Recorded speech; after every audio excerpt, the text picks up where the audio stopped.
ജനപ്രിയ നായകൻ ദിലീപ് പറയുന്നത് ഒന്ന് ശ്രദ്ധിക്കൂ. കഴിഞ്ഞ കുറച്ചു കാലമായിട്ട് ഞാൻ ദിവസം കരഞ്ഞുകൊണ്ടിരിക്കുന്ന ഒരാളാണ്. ചിരിപ്പിക്കാൻ ശ്രമിക്കുന്ന എനിക്ക് ഇവിടെ നിലനിൽക്കുന്ന ഈ സിനിമ എനിക്ക് ആവശ്യമാണ്. ദിലീപ് അഭിനയിച്ച ആദ്യകാല ചിത്രങ്ങൾ മുതൽ എല്ലാ ചിത്രങ്ങളും തിയേറ്ററിൽ കാണാറുള്ള ഒരു വ്യക്തിയാണ് ഞാൻ. ദിലീപിൻ്റെ ചിത്രങ്ങൾ തിയേറ്ററിൽ കാണാൻ കഴിയാത്തത് ടി വിയിലും കണ്ടിട്ടുണ്ട്. ഞാൻ ഒരുവിധം എല്ലാ സിനിമകളും ദിലീപിൻ്റെ ചിത്രങ്ങൾ ഞാൻ കണ്ടിട്ടുണ്ട്. അത് ഈ സിനിമകൾ തുടക്കത്തിലെല്ലാം കോമഡി ചിത്രങ്ങൾ തുടർച്ചയായി ദിലീപ് ചെയ്തുകൊണ്ടിരുന്നു. ഇപ്പോൾ സല്ലാപമൊക്കെ എത്തിയപ്പോഴാണ് ഇത്തിരി ഒരു വെറൈറ്റി ആയിട്ടുള്ള ചില റോളുകൾ ദിലീപ് ചെയ്യാൻ തുടങ്ങിയത്.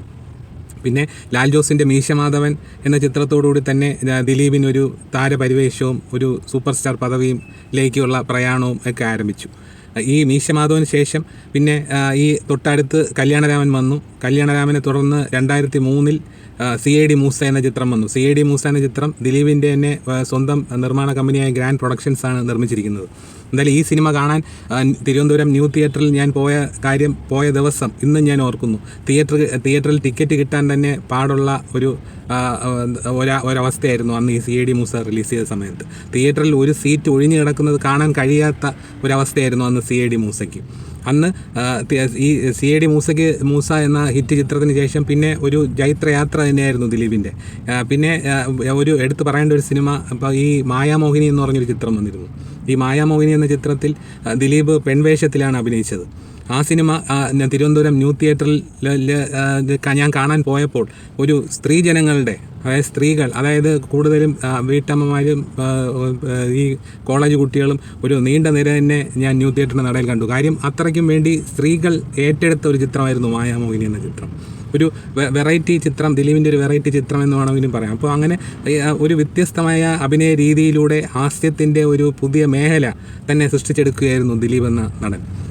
പിന്നെ കുറേ കൂടെ മുന്നോട്ട് വന്നപ്പോൾ ദിലീപ് ഒരു ആക്ഷൻ ഹീറോ എന്നുള്ള ഒരു പരിവേഷത്തിലേക്കും കൂടി അങ്ങനെ ചേക്കേറി. ആക്ഷൻ സിനിമകളും വളരെ രസകരമായ കോമഡികളുണ്ടാവും, അതിൻ്റെ കൂടെ തന്നെ ആക്ഷൻ സിനിമകളും എല്ലാം കൂടെ അങ്ങനെ ഇങ്ങനെ ഒരു വെറൈറ്റി സിനിമകളുമായി ദിലീപ് ഇങ്ങനെ മുന്നോട്ട് പോയിക്കൊണ്ടിരുന്നു. അതിനുശേഷം ഇപ്പോൾ ഈ ഇടയായിട്ടാണ് ദിലീപിൻ്റെ ചിത്രങ്ങൾ, ഇപ്പോൾ വോയിസ് ഓഫ് സത്യനാരായണൻ എന്ന ചിത്രം ഞാൻ തിയേറ്ററിൽ ഞാൻ കണ്ടിരുന്നു. ആ സിനിമ, ഈ വോയിസ് ഓഫ് സത്യനാരായണൻ സിനിമ ഒരുപാട് കോമഡിയൊന്നും ആ സിനിമയ്ക്കകത്ത് ഇല്ല എങ്കിലും ഒരു മെസ്സേജ്, അതായത് ഒരു മെസ്സേജ് കൺവേ ചെയ്യുന്ന ഒരു സിനിമയായിട്ടാണ് എനിക്ക് വോയിസ് ഓഫ് സത്യനാരായണൻ തോന്നിയത്. കാര്യം അവസാനം അനുപം ഖേറൊക്കെ വരുമ്പോഴേക്കും ഒരു മെസ്സേജ്, ഒരു സിനിമ നൽകുന്ന ഒരു മെസ്സേജ് അതിനകത്തുള്ളതുപോലെ എനിക്ക് തോന്നി. അതിനുശേഷം പിന്നെ ഞാൻ ഈ ബാന്ദ്ര എന്ന സിനിമ ഒരുപാട് ഭയങ്കര ദിലീപ് ഭയങ്കര ആക്ഷൻ ഹീറോ ആയിട്ട് വരുന്ന ഒരു ചിത്രമാണ്, തമന്നയുണ്ട്, ഇതെല്ലാം പറഞ്ഞപ്പോഴത്തേക്കും ബാന്ദ്ര എന്ന ചിത്രം ഒന്നാം ദിവസം തന്നെ കാണണമെന്ന് ഞാൻ വിചാരിച്ചു. അങ്ങനെ ബാന്ദ്ര എന്ന ചിത്രം ഞാൻ കാണാനായിട്ട് തിയേറ്ററിൽ ഒന്നാം ദിവസം ആദ്യത്തെ ഷോയ്ക്ക് ഞാൻ ചെന്നപ്പോൾ തന്നെ തിയേറ്ററിൽ പഴയതുപോലെ ആൾക്കാരും ജനത്തിരക്കൊന്നുമില്ല. എങ്കിലും ഞാനൊരു ദിലീപ് ചിത്രങ്ങളുടെ ആരാധകനായതുകൊണ്ട് ദിലീപിൻ്റെ സിനിമകളെല്ലാം കാണുന്നത്, ദിലീപ് ഒരു ഹാസ്യ നല്ല പോലെ പ്രേക്ഷകരിലേക്ക് കൺവേ ചെയ്യാൻ കഴിവുള്ള ഒരു നടനാണ് ദിലീപ്.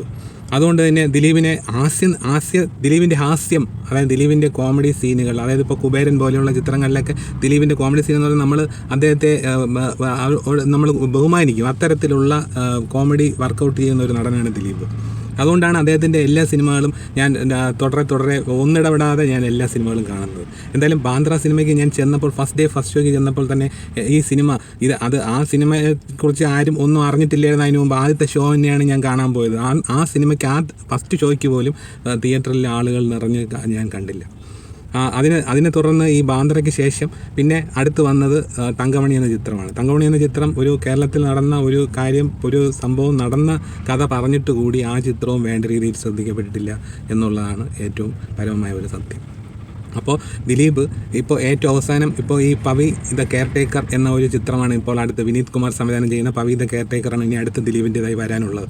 ആ സമയത്ത് ദിലീപ് പ്രേക്ഷകരോട്, അതായത് ഇരുന്ന് വേദിയിൽ പ്രസംഗിക്കുമ്പോൾ അവരോട് പറയുകയാണ്, എനിക്ക് ഈ വരുന്ന ചിത്രം എനിക്ക് ഒരു പിടിവള്ളിയാണ്, അതായത് ഈ ചിത്രം എന്തായാലും ഒരു സക്സസ് ആയേ പറ്റുള്ളൂ എന്നുള്ള അത്തരത്തിൽ വരെ പറയേണ്ട ഒരു അവസ്ഥയിൽ ദിലീപ് എത്തിയല്ലോ എന്ന് ഓർക്കുമ്പോൾ എനിക്ക് വിഷമം തോന്നുന്നു.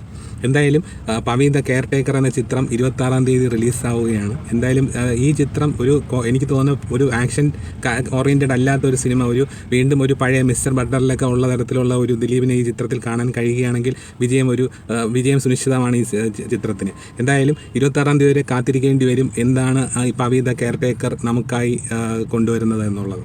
എന്തായാലും ഇങ്ങനെയുള്ള ഒരു ഈ മിസ്റ്റർ ബട്ട്ലർ പോലെ അല്ലെങ്കിൽ ഇതുപോലെ ഇപ്പോൾ കുബേരൻ പോലെ ഇങ്ങനെയൊക്കെ ഉള്ള ചില സിനിമകളിലൊക്കെ ദിലീപിൻ്റെ പ്രകടനം പ്രേക്ഷകരെ വളരെ ആകർഷിക്കുകയും പ്രേക്ഷകർ അത് ഏറ്റെടുക്കുകയും അതൊരു സക്സസ് ആയി തീരുകയൊക്കെ ചെയ്ത ഒരു കാലം ഉണ്ടായിരുന്നു. അപ്പോൾ അതുപോലെ പവി ദ കെയർ ടേക്കർ എന്ന ചിത്രം ദിലീപ് പറഞ്ഞതുപോലെ തന്നെ അദ്ദേഹത്തിന് ഈ ചിത്രം വിജയിക്കേണ്ടത് അദ്ദേഹത്തിൻ്റെ ഒരു ആവശ്യമാണ്, ഇത് വിജയിച്ചേ പറ്റൂ എന്നുള്ള തരത്തിലാണ് അദ്ദേഹം പറയുന്നത്. എന്തായാലും ഈ ചിത്രം ഒരു വിജയ ചിത്രമായി തീരട്ടെ. ഈ ചിത്രം എല്ലാ ജനങ്ങളും കാണുന്ന, പ്രേക്ഷകർ ഏറ്റെടുക്കുന്ന, ഈ മുൻ പരാജയങ്ങളിൽ നിന്നെല്ലാം വ്യത്യസ്തമായ ഒരു വിജയ ചിത്രമായി തീരട്ടെ എന്ന് ഞാൻ മനസ്സിൽ വിചാരിക്കുന്നു.